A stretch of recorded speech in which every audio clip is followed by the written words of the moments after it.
জাতীয় সংসদ নির্বাচনের পরবর্তী নির্বাচনোত্তর সহিংসতা দেশের বিভিন্ন জায়গায়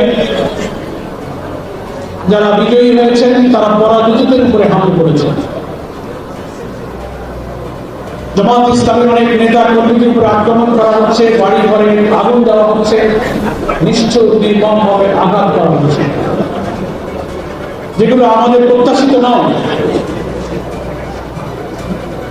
একটি নতুন বাংলাদেশ নির্মাণের জন্য আমরা সকলে মিলে রক্তে ভরা জুলাই জাতীয় সনদ এবং সংস্কার প্রস্তাবকে পাশ করার মধ্য দিয়ে সুস্থ গণতান্ত্রিক প্রক্রিয়ার মধ্য দিয়ে নতুন অভিযাত্রা শুরু করেছিলাম। সেখানে আমাদের সকলের কমিটমেন্ট ছিল যে রাজনীতিতে সহনশীলতা, পরমত সহিষ্ণুতা, একে অপরকে মেনে নেওয়া, এটা হবে আমাদের রাজনীতির সংস্কৃতির একটা নতুন উদাহরণ। কিন্তু আফসোস এবং দুর্ভাগ্য, বিজয়ীরা যদি পরাজিতদের প্রতি সেই উদাহরণ রাখতে না পারেন, যেটা তাদের দেশ, জাতি, গণতন্ত্র, জনগণের প্রতি আশা আকাঙ্ক্ষা যে আমরা সবাই মিলে, বিরোধী দল, সরকারি দল। আমাদের আমিরে জামাত বলেন, একটা সাইকেলে যেমন দুটো চাকা থাকে, একটা চাকাকে সাইকেল বলা যায় না, দুটো চাকাই সাইকেলটা চলে। সরকারি দল আর বিরোধী দল, ট্রেজারি বেঞ্চ এবং অপোজিশন, একটা সরকারের দুইটা চাকা থাকে। দুইটি চাকার মধ্যে সমন্বয়, সংহতি, সহযোগিতার মধ্য দিয়ে কিন্তু সরকারের চাকাটাও সামনের দিকে নিয়ে চলে। দুর্ভাগ্যজনক ভাবে আমরা সেই উদাহরণ সরকারি দলের পক্ষ থেকে দেখতে পাচ্ছি। মামলা করা হচ্ছে, অভিযোগ করা হচ্ছে, কিন্তু থামছে না। আপনারা হয়তো লক্ষ্য করেছেন, গতকাল সেই সময় ইফতারির পরে চুয়াডাঙ্গা জেলার জীবননগর উপজেলা জামাত ইসলামী নেতা কর্মীদের উপরে নৃশংসভাবে হামলা করা হয়েছে। ইফতারির পর অনেকে ধারালো অস্ত্রের আঘাতে, অন্যান্য অস্ত্রের আঘাতে নির্মমভাবে তারা আহত হয়েছেন। তাদেরকে ঢাকায় আনা হয়েছিল। 4 জনকে গুরুতর আহত, একজন মধ্যরাতে শাহাদাতের প্রাণ পান করে তিনি আল্লাহ তাআলার কাছে চলে গিয়েছিলেন রমজানের মাসে। আর একজনের অবস্থা খুবই গুরুতর সংকটাপন্ন, আরো অনেকেই আহত। আমরা আজকের এই রোজার দিনে এত প্রত্যাশার নির্বাচন নিয়ে একটা সুস্থ, শান্তিপূর্ণ, নিরাপদ, বৈষম্যহীন, ইনসাফপূর্ণ বাংলাদেশ গড়ার কথা মুখে বলে সেই নির্বাচনের পরে রোজাটা এত দুঃখ কষ্ট দিয়ে শুরু হবে, এটা আমাদের কারো কাছে প্রত্যাশিত ছিল। আমরা সরকারের কাছে আবেদন জানাবো, এই সব সহিংসতা বন্ধ করার জন্য প্রধান এবং প্রধান দায়িত্ব হচ্ছে সরকারের। চুয়াডাঙ্গায় 2টি আসনে জামাত বিজয়ী হয়েছে। ওই জামাত তো পরাজিতদের উপর হামলা করেনি,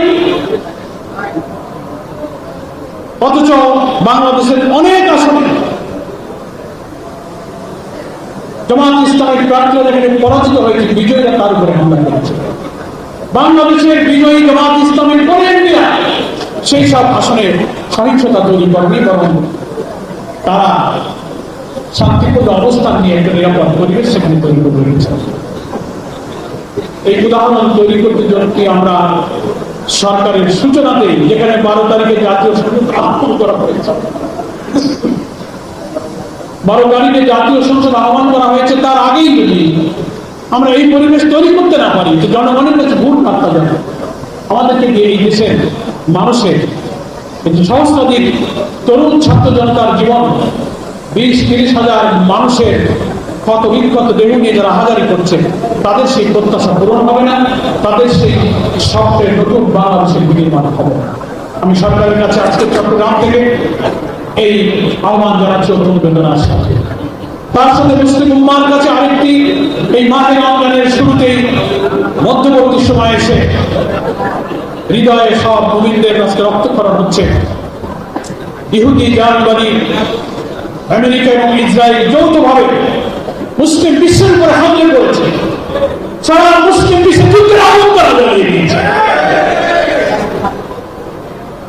ইরানের সর্বোচ্চ ধর্মীয় নেতা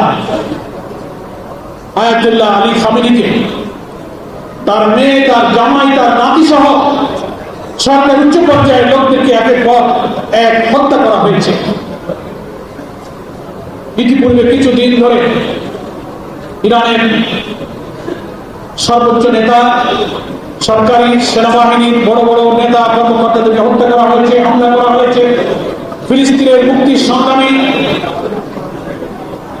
স্বাধীনতা যোদ্ধাদের উপরে হামলা করে একের পর এক তাদের সেনাপতিদেরকে হত্যা করা হয়েছে। আমরা আজকে ইফতার অনুষ্ঠানে ইসলামের প্রবেশ দ্বার বলে ঐতিহ্যমণ্ডিত চট্টগ্রাম থেকে জায়নবাদী, ইহুদিবাদী, ইসরায়েল এবং মার্কিন সাম্রাজ্যবাদের নিষ্ঠুরভাবে মুসলিম উম্মার উপরে আঘাতের তীব্র নিন্দা। তারা সারা মুসলিম দুনিয়ার মুখে তারা যুদ্ধের আগুন জ্বালিয়ে দিচ্ছে। যারা শহীদ হয়েছে, শাহাদাত বরণ করেছেন, আমরা তাদের প্রতি গভীর শোক, সহানুভূতি, সমবেদনা প্রকাশ করছি। মহান আল্লাহ তাআলার কাছে তাদের শাহাদাত মঞ্জুর করে জান্নাতের উচ্চ মাকাম কামনা করছি। সম্মানিত সুধী মণ্ডলী, এটা একটি ইফতার মাহফিল, রাজনৈতিক আলোচনার বিষয়টা খুব প্রাসঙ্গিক নয়। যে সময়ে সিয়াম, এই রমাদান